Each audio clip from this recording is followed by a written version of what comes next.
Biləsuvarda təhsil sahəsində beynəlxalq əməkdaşlığın inkişafına töhfə verəcək növbəti əlamətdar hadisə baş verib. Azərbaycanın milli qəhrəmanı Mübariz İbrahimovun adını daşıyan Bağça Məktəb-Lisey kompleksində Azərbaycan Dillər Universiteti nəzdində fəaliyyət göstərən Konfutsi Mərkəzinin rəsmi açılışı olub.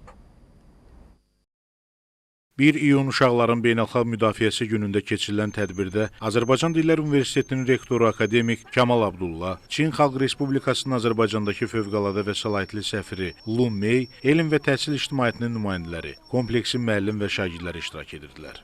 Qonaqlar əvvəlcə milli qəhrəman Mübariz İbrahimovun təhsil ocağının həyətində ucalan abidəsini ziyarət edib, şəhid qəhrəmanımıza öz ehtiramlarını bildiriblər. Müasir təhsil ocağında yaradılan şəraitlə yaxından tanış olan qonaqlar şagirdlərin uğurlarını əks etdirən stendlərə baxış keçiriblər. Daha sonra Konfutsi Mərkəzinin açılışını bildirən rəmzi qırmızı lent kəsilib. Qeyd edək ki, bir neçə ay əvvəl əsası qoyulan əməkdaşlıq çərçivəsində artıq may ayından etibarən təhsil kompleksində Çin dilinin tədrisinə başlanılıb. Yeni yaradılan mərkəzdə dil tədrisi ilə yanaşı Çin mədəniyyətinin öyrənilməsi, elmi mədəni layihələrin və mübadilə proqramlarının təşkili də nəzərdə tutulur. Mərkəzdə Çin xalqının zəngin tarixi və mədəniyyətini əks etdirən xüsusi güşələr yaradılıb. Burada nümayiş etdirilən eksponatlar və dekorativ elementlər qonaqlar tərəfindən maraqla qarşılanıb. Uşaqların Beynəlxalq Müdafiəsi günü 1 iyun münasibəti ilə sizinlə bir araya gəlmək və Azərbaycan Dillər Universitetinin nəzdində fəaliyyət göstərən Konfutsi İnstitutunun Çin Dili Mərkəzinin açılış mərasimində iştirak etmək mənim üçün böyük məmnunluqdur.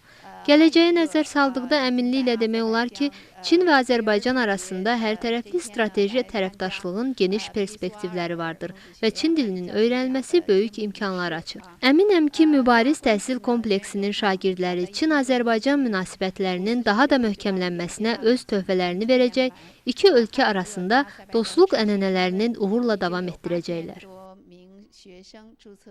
Son illər ərzində beynəlxalq əlaqələrini sürətlə genişləndirən Mübariz təhsil kompleksi müxtəlif ölkələrin nüfuzlu ali təhsil müəssisələri ilə əməkdaşlıq əlaqələri qurub. Beynəlxalq təcrübə proqramlarında fəal iştirak edirlər.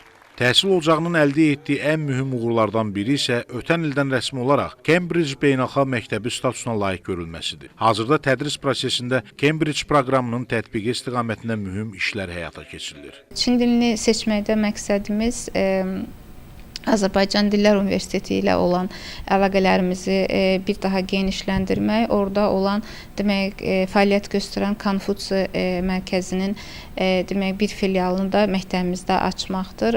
Bu filialın fəaliyyəti nəticəsində biz həm Cambridge qruplarında, həm milli qruplarımızda növbəti tədris ilindən Çin dilinin tədrisini daha artıq saatlarla təmin eləməkdir məqsədimiz.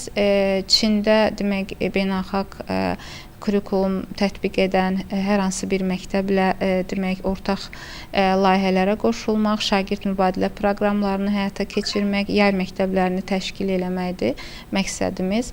Tədbir Uşaqların Beynəlxalq Müdafiəsi gününə həsr olunan bayram proqramı ilə davam etdirilib. Çin dilində səsləndirilən mahnılar və təqdim olunan kompozisiyalar tədbir iştirakçılarının marağına səbəb olub. Çıxış edən qonaqlar uşaqları bayram münasibətilə təbrik edərək onlara uğurlar arzulayıblar. Qeyd edək ki, hazırda Bağça Məktəb-Lisey kompleksində ümumilikdə 685 şagird təhsil alır. Fəaliyyətə başladığı 2010-cu ildən etibarən 400 nəfərə yaxın məzun yetişdirən təhsil ocağı bütün dövr ərzində ali məktəblərə qəbul göstəricilərində 100%lik nəticəni qoruyub saxlayaraq uğurlu təhsil ənənəsi formalaşdırıb. Bu gündən fəaliyyətə başlayan Konfutsi Mərkəzi isə bu inkişafın və qlobal əməkdaşlığa açıq təhsil modelinin növbəti mühüm göstəricisi hesab olunur. İsmail Cəfərli, Samir Qurbanov, Zahid Aydınoğlu, Biləsuvar.